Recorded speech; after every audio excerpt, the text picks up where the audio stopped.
ఇప్పుడు రేవంత్ రెడ్డి గారు ఏమంటున్నారంటే ఆ ప్రభుత్వం చెప్తున్నటువంటి లీక్లు ఎట్లా ఉన్నాయంటే పత్తి సాగు చేసే రైతులకు ఒక్కసారి డబ్బులు ఇస్తారట.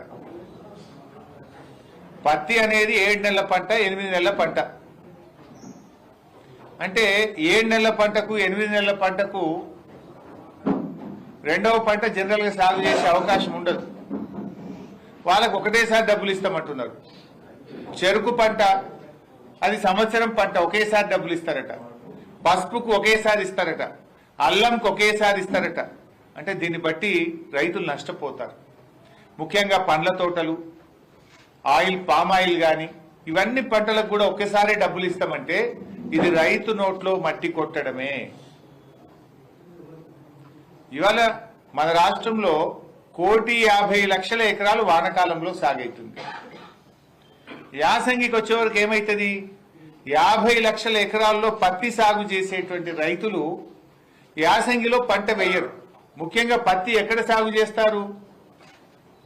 ఆదిలాబాద్ జిల్లా, సంగారెడ్డి జిల్లా, కొంత పార్ట్ ఆఫ్ నల్లగొండ, ఖమ్మం జిల్లా, ఇట్లాంటి జిల్లాల్లో పత్తి సాగు ఎక్కువగా ఉంటుంది.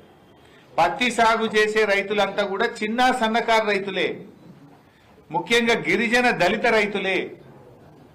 ముఖ్యంగా ఖమ్మం, ఆదిలాబాద్ లో ఉండే గిరిజన రైతులే పత్తి సాగు చేస్తారు. దళిత రైతులే ఎక్కువగా సాగు చేస్తారు. సాగునీటి సౌకర్యం లేని రైతులే పత్తి సాగు చేస్తారు. అంటే కాంగ్రెస్ పార్టీ 50 లక్షల ఎకరాల్లో పత్తి పండిస్తున్న దళిత గిరిజన రైతుల నోట్లో మట్టి కొట్టే ప్రయత్నం చేస్తున్నది. నువ్వు పత్తి సాగు చేసినావు కదా, నీకు ఒక్క వానకాలమే ఇస్తాం, ఇక యాసంగికి నీకు ఎగబెడతా అని చెప్పదలుచుకున్నది కాంగ్రెస్ పార్టీ. అదేవిధంగా చెరుకుకు పెట్టుబడి ఎక్కువ, పసుపుకు పెట్టుబడి ఎక్కువ, పండ్ల తోటలకు పెట్టుబడి ఎక్కువ. మరి వాళ్ళకు కూడా ఒకసారి ఇస్తా అంటే ఎట్లా? చెరుకుకు నార్మల్ గా ఇతర పంటల కంటే పెట్టుబడి 2 అంతలు ఉంటుంది. ఇవాళ 1,00,000 ఎకరాల్లో చెరుకు పంట పండుతుంది మన రాష్ట్రంలో, 1,00,000 ఎకరాల్లో పసుపు పంట పండుతుంది మన రాష్ట్రంలో, 10 లక్షల ఎకరాల్లో మామిడి తోటలు, ఆయిల్ పామ్ తోటలు, ఇతర పండ్ల తోటలు, ఒక 10 లక్షల ఎకరాల్లో వివిధ రకాల తోటలు ఉంటాయి. ఇలా కంది దాదాపు 10 లక్షల ఎకరాల్లో తెలంగాణలో కంది సాగైతుంది. కంది కూడా సింగిల్ క్రాప్, 8 నెలలు 9 నెలలు పడుతుంది. ఇక నువ్వు కంది వేసినావు కదా, నీకు ఒకటేసారి రైతు భరోసా.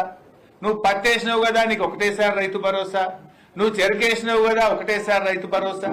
నువ్వు పసుపు వేసినావు కదా, నీకు ఒకటేసారి రైతు భరోసా. నువ్వు పండ్ల తోటలు పెట్టినావు కదా, నీకు ఒకటేసారి రైతు భరోసా అని ఇలా రైతుల నోట్లో మట్టి కొట్టే ప్రయత్నం చేస్తా ఉంది. రైతు భరోసా పేరిట కోతలు పెట్టే ప్రయత్నం చేస్తున్నది ఇవాళ కాంగ్రెస్ ప్రభుత్వం. ఇది ఎక్కడ న్యాయం అని అడుగుతా ఉన్నా.